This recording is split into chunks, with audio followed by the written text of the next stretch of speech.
तर मुख्यमंत्री फडणवीसांसंदर्भातील देवा भाऊ या कॅम्पेनला शरद पवारांच्या राष्ट्रवादीनं जाहिरातीतूनच प्रत्युत्तर दिलंय।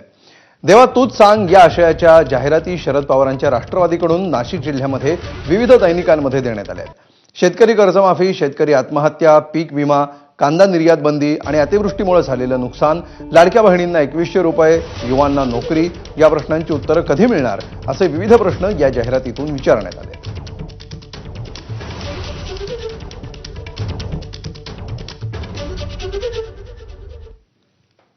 तर देवाभाऊ कॅम्पेनवरून रोहित पवारांनी भाजपवर अनेक आरोप केले होते आणि आज राष्ट्रवादीने सुद्धा फडणवीसांना डिवचत जाहिरात दिली होती। त्याला बावनकुळेंनी काय उत्तर दिले पाहूया।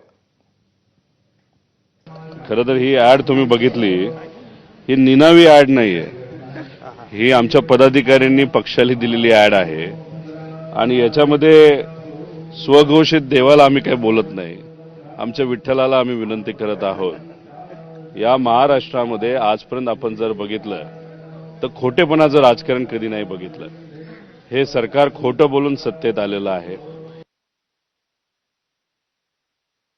एखादी जाहिरात जर तुम्हाला रस्त्या चौकात दिसत असेल तर तुम्हाला जी पोटदुखी सुटलेली आहे यावर